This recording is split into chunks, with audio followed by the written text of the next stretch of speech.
고린도전서 5장 1절에서 8절까지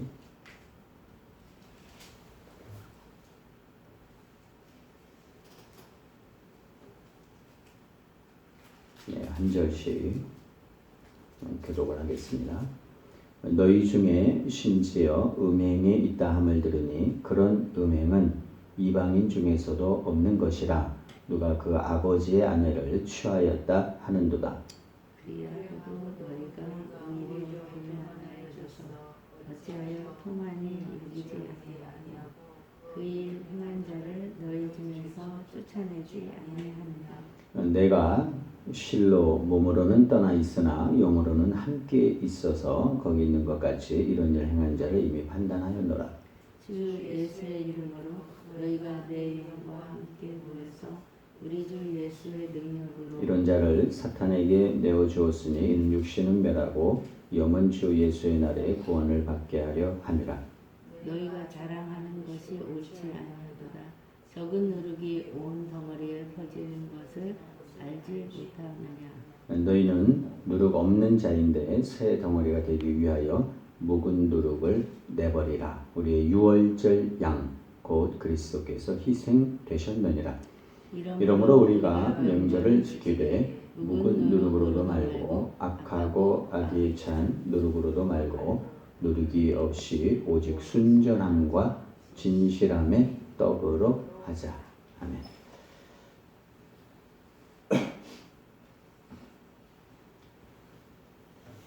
캐나다에 장 크레티앙이라는 분이 있습니다.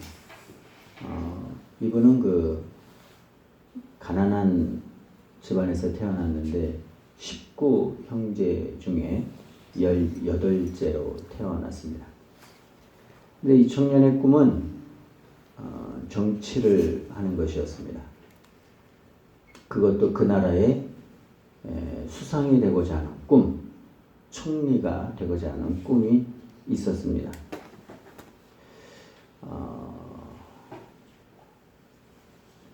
그것이 왜 쉽지 않은 꿈이었냐 하면은 선천적으로 이 한쪽 귀가 들리지 않습니다. 뿐만 아니라 얼굴 근육이 마비되어 있었고 당연히 이 얼굴 근육이 마비되니까 입이 삐뚤어지고 그리고 발음이 정확하지 않았습니다. 제가 말씀을 준비하면서 이분 얼굴을 봤어요. 그리고 연설하는 걸 봤는데 이 장 크레티앙에 잘생겼어요. 그런데 안면이 이 마비가 돼서 얼굴이 마비가 돼서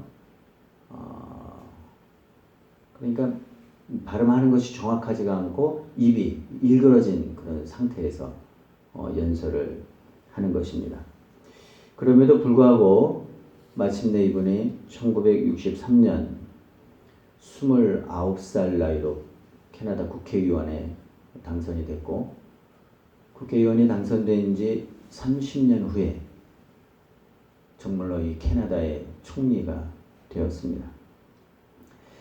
세체라나 총리를 여기만 캐나다 사람들이 아주 존경하는 그런 분입니다. 그럼 왜 이런 장애가 있었느냐? 물론 이게 치료가 가능했지만 워낙 가난했기 때문에 치료할 수 없어서 이런 장애를 가지고 평생을 살아가게 됐습니다. 다음은 한 일화입니다. 선거 유세를 다닐 때 일이었습니다. 1993년도에 이제 총리가 되는데 총리 후보자 토론회에서 이 장 크레티앙이 일그러진 표정으로 그리고 집중하지 않으면 듣기 힘들 정도의 아주 어눌한 말투로 토론에 앞서 이런 말을 했습니다. 여러분, 저는 안면 마비로 인해 언어 장애를 가지고 있습니다. 지금 이 자리에 오면서 언어 장애로 많은 어려움을 겪은 것이 사실이지만 그보다 저는 지금 제가 가진 이 장애 때문에 제 진심을 여러분에게 온전히 전달하지 못할까봐 그것이 더 고통스럽습니다. 그러므로 부디 좀 인내심을 가지고 자기 말을 좀 들어달라고. 저의 말에 귀를 기울여 달라고 부탁을 했습니다. 저희 어눌한 발음이 아니라 그 속에 담긴 생각과 의지를 들어주시기 바랍니다. 그 감동이 국민들에게 전달이 되는 것입니다. 그런데 그때 누군가가 이렇게 소리쳤습니다. 아니 그게 말이 되냐고, 한 나라를 대표하는 총리에게 언어장애가 있다고 하는 것은 그건 치명적인 결정이라고 누군가 소리쳤습니다. 그때 크레티앙의 이야기를 합니다. 저는 말은 잘 못하지만 거짓말은 하지 않습니다. 여러분 이거 꼭 기억하시기 바랍니다. 매우 유명한 말입니다. 저는 말을 잘 못하지만 거짓말은 하지 않습니다. 요즘 정치하는 사람들 거짓말 하지 않습니까?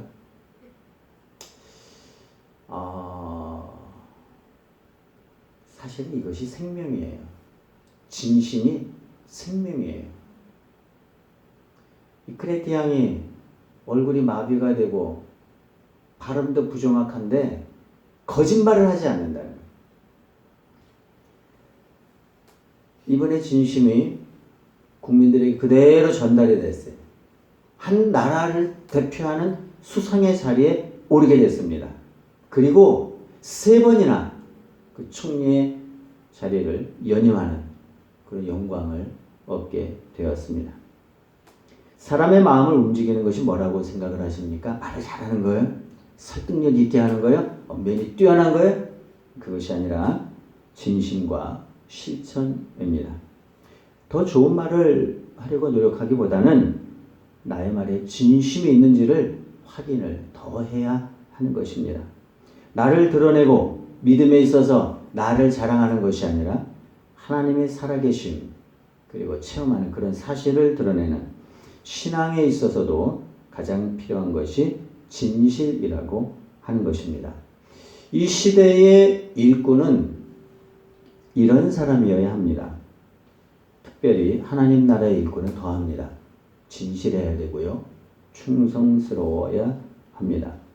저는 기도합니다. 여러분이 그런 하나님 나라에 충성된 일꾼이 되기를 기도합니다. 특별히 믿음 생활에 있어서 진실한 교인이 되기를 기도합니다.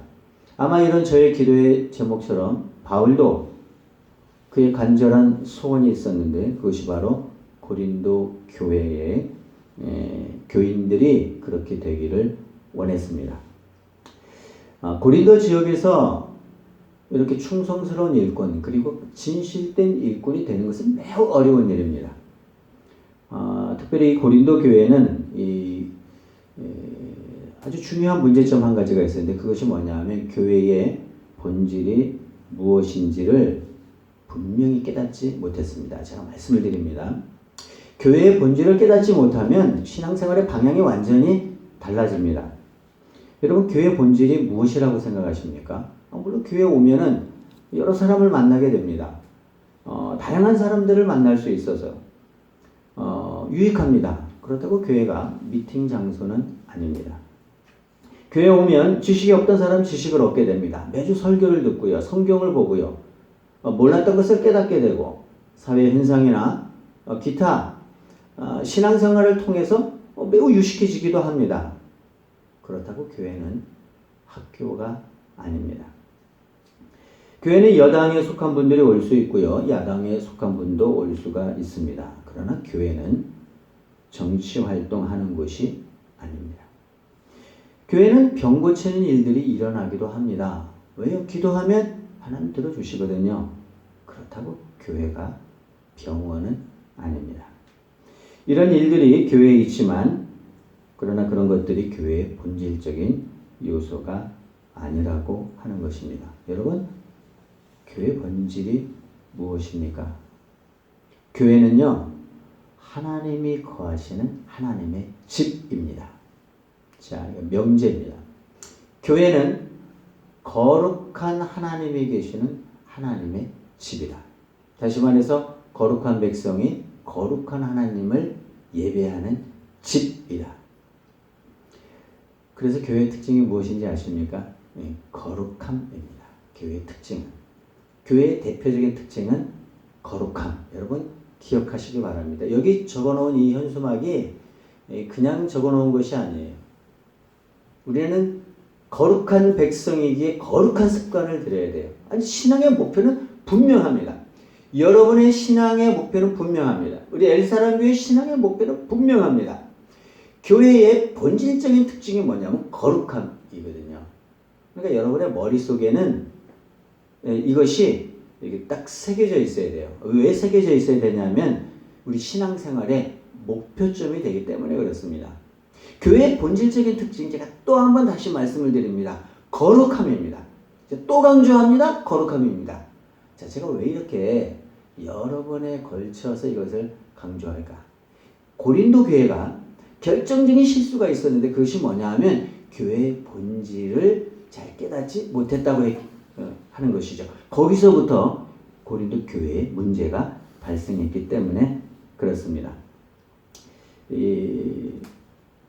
바울이 에베소 지역에서 에베소 교회를 개척하면서 편지를 쓴 것이 주 55년경에 고린도 전서를 기록을 했습니다. 바울은 현재 고린도 지역에 있는 것이 아니라 에베소라고 하는 지역에 있습니다.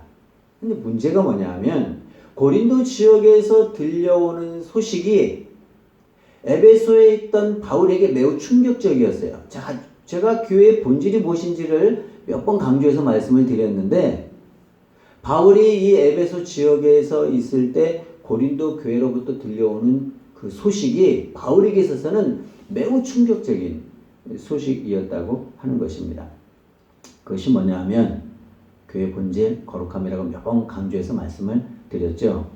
그런데 바울에게 들리는 소식이 이 고린도 지역에 아니 고린도 교회에 음행이 있다고 하는 말이 들렸습니다. 이것처럼 충격적인 일이 없습니다. 사실 이 고린도 지역에서 믿음 생활하는 것이 매우 어렵습니다. 제가 이제 매주마다 강조합니다. 지금하고는 비교가 되지 않아요. 지금의 이런 사회의 윤리적인 도덕적 수준과는 비교할 수 없는 가장 타락한 도시 하면 여러분의 머릿속에 고린도 지역을 생각하셔야 돼요. 상업이 흥행한 이 항구 도시의 특성상 고린도 교회조차도 도덕적으로 매우 문란했습니다. 일부 교인들은 그리스도인의 자유를 오용해서 자신들의 죄를 정당화하는 구실로 삼았습니다. 그런데 더 큰 문제는 고린도 교회가 이런 일에 대해서 아무런 조치를 취하지 않았다는 것입니다.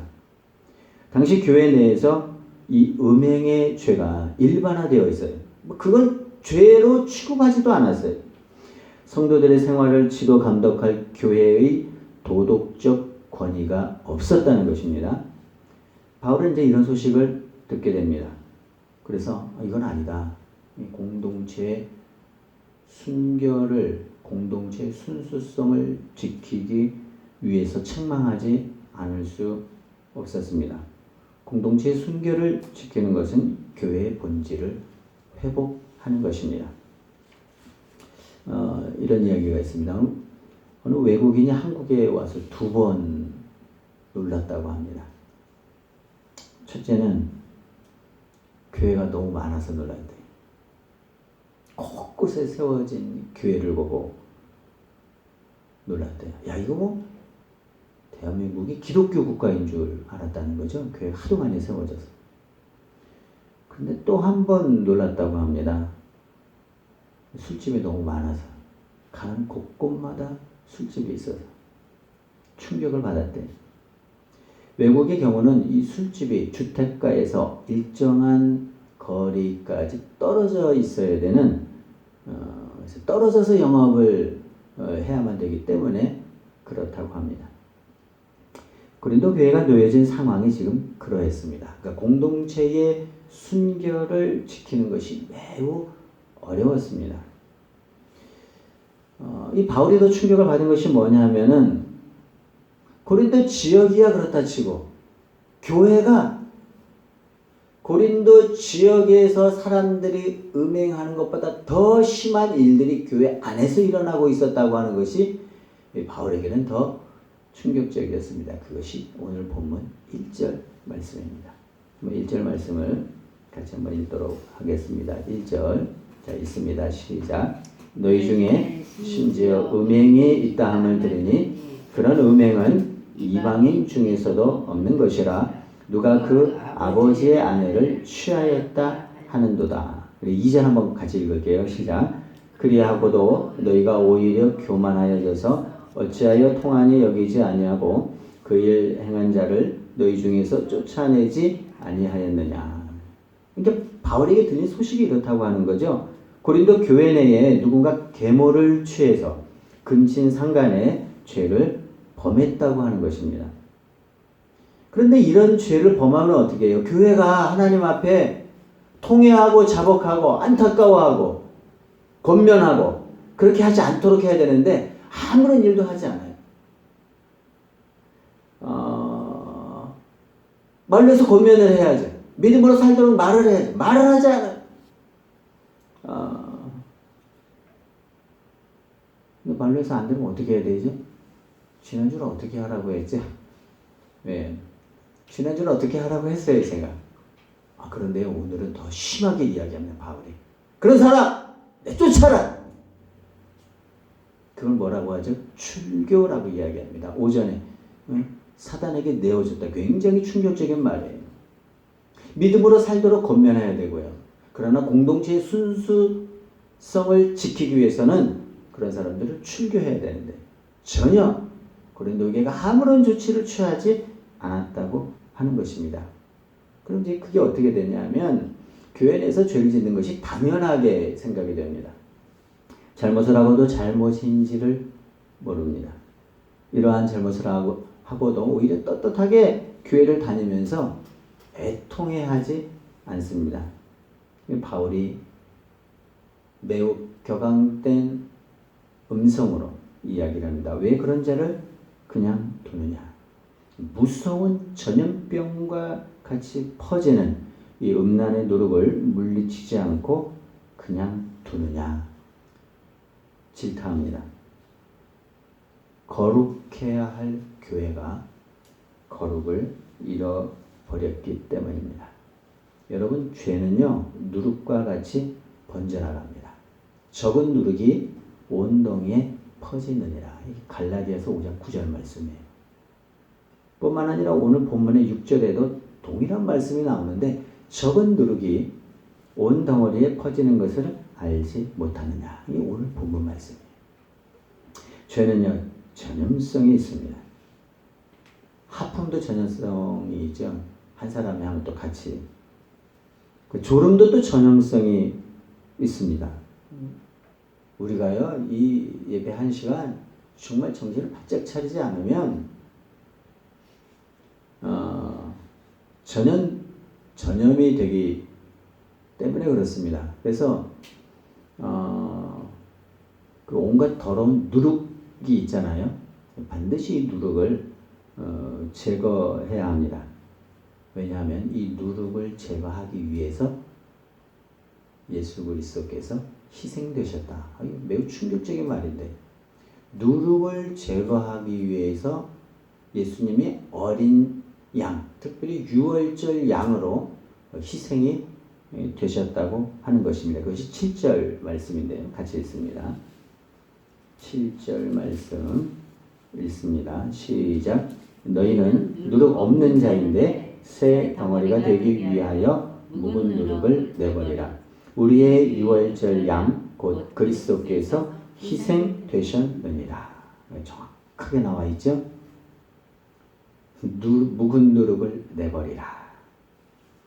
우리의 유월절 양 곧 그리스도께서 희생되셨느니라. 우리의 묵은 누룩을 제거하기 위해서 예수님이 돌아가셨다고 하는 것이에요.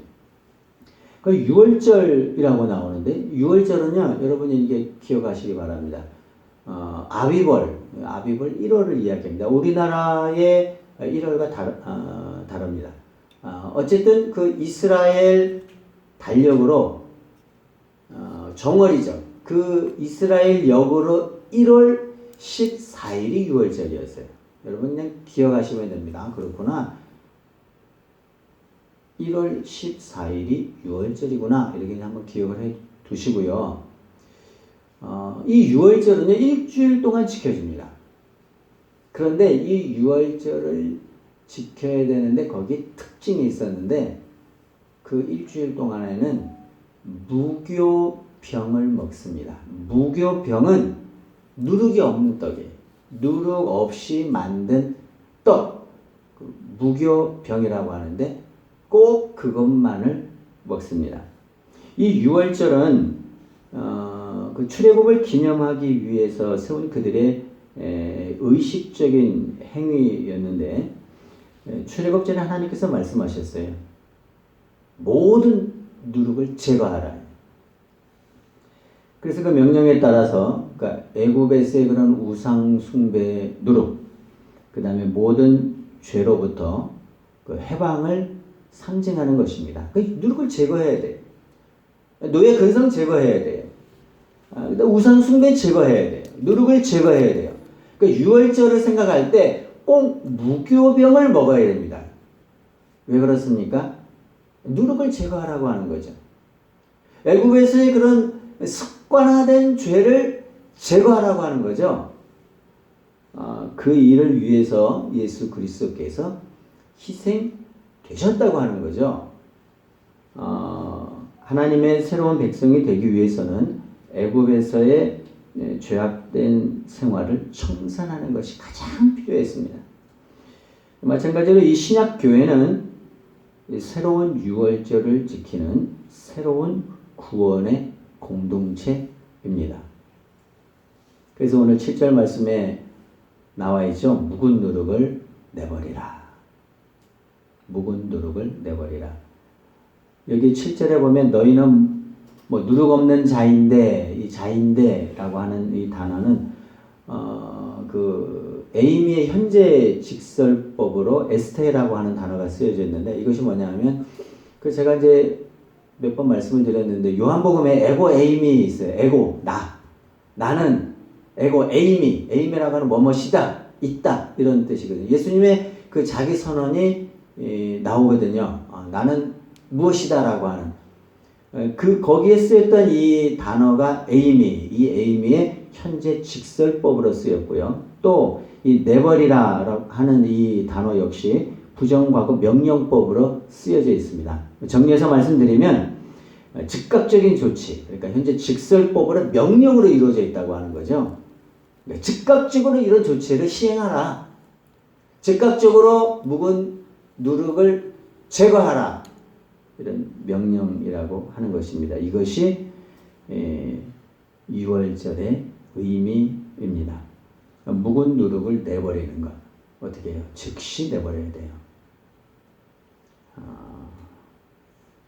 나중에 버리는 것이 아니라 지금 버리는 것입니다. 좋지 않은 습관들, 묵은 누룩은 지금 버려야 됩니다.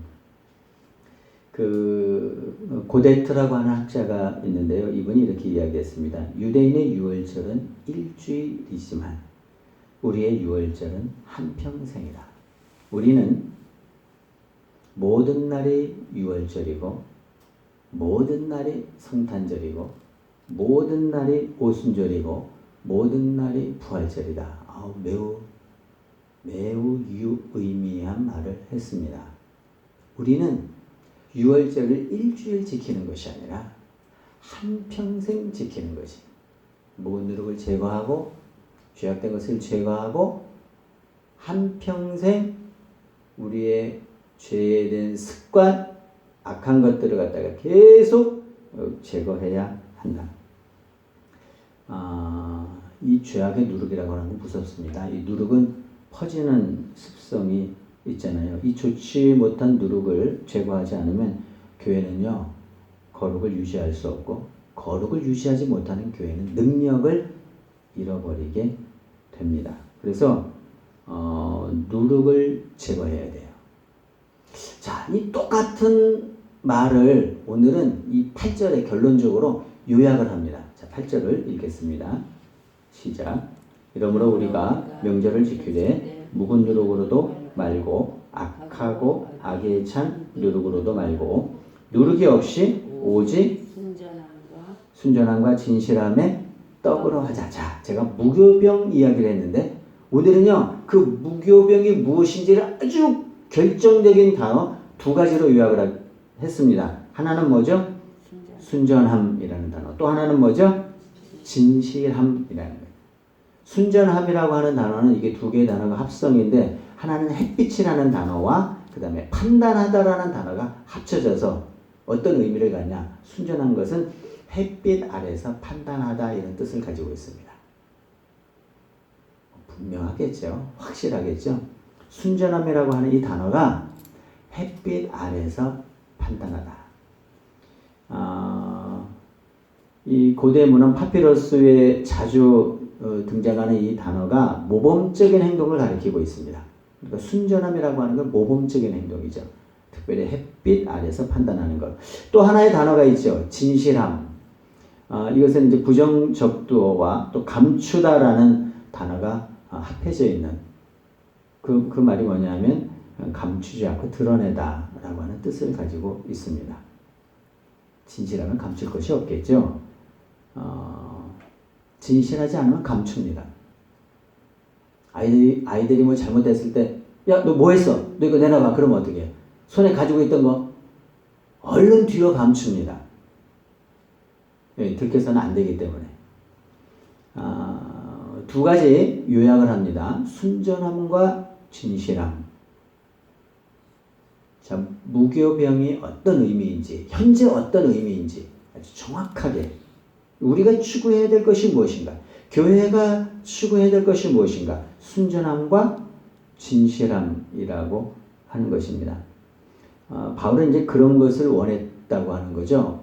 고린도 지역에 고린도 교회가 세워졌는데 그 고린도 교회 교인들에게 순전함과 진실함을 요구했다고 하는 거죠. 그런 삶을 강조한 것입니다. 우리나라 1907년도에 평양 대부흥이 일어났는데 그 부흥이 일어나게 된 계기가 있습니다. 여러분이 잘 아는 그 길손주 목사님으로부터 시작이 됐는데 이 길손주 목사님이 시작한 것이 많죠. 새벽기도 누가 시작했습니까? 길손주 목사님부터 시작을 했습니다. 길손주 목사님은요, 한국 교회의 최초의 목사님이 7분인데 그 7분 중에 한 분입니다. 이 길손주 목사님은 1899년 도산 안창호 선생님과 함께 독립협회 평양지회를 창설한 분입니다. 뿐만 아니라 3.1운동 민족대표 33인 중에 한 분이 바로 길손주 목사님입니다. 평양 장대현 교회를 섬기면서 평양 대부흥운동을 이끌었습니다. 그런데 이분이 부흥회를 하다가 부흥회를 일주일 동안 했대요. 일주일 동안 계속되던 이 부흥 집회 마지막 날에 회중 앞에 서서 이런 고백을 했습니다. 제가 죄인입니다. 부흥이 안 되는 것은 나 때문에 부흥이 안 되는 것입니다. 저의 죄를 고백을 합니다. 1년 전 병들어 죽게 된 내 친구 한 사람이 나를 불러 그가 죽은 후 이 모든 일을 맡아 처리해 달라고 하면서 그가 죽었는데 그때 그 재산을 정리하던 가운데 200원을 자기 소유로 했다고 하는 것입니다. 그러면서 통회하고 작곡하면서 내일 아침에 그 친구의 부인을 찾아가서 그 훔친 돈을 갚겠습니다. 그런 고백을 했습니다. 이것이 회중들에게는 큰 충격이었습니다. 이 죄가 충격이 아니라 그런 죄를 공개적으로 고백한 것이 더 충격이었습니다. 그때부터 이제 시작이 되는 거죠. 통회가 일어나고 작곡하면서 회개가 일어나고 항상 회개하는 곳에 성령의 역사가 있습니다. 이 시대에 하나님이 교회를 통해서 교회 거룩을 유지해야 되는데 거룩하지 않은 부분들을 반드시 회개해야 되고 그 회개가 일어날 때 그때부터 시작이 되는 거예요. 그때부터 성령이 임하는 거예요. 왜 이 시대에 성령이 임하지 않는가? 하나님의 성령은 회개하는 그 순간에 나의 잘못을 내가 토설하는 그 순간에 임하는 것입니다. 교회가 정결하게 되어야 부흥이 일어나고요. 순전함과 진실함, 이것을 회복할 때 교회는 그때부터 일어서게 될 것입니다. 기도합니다.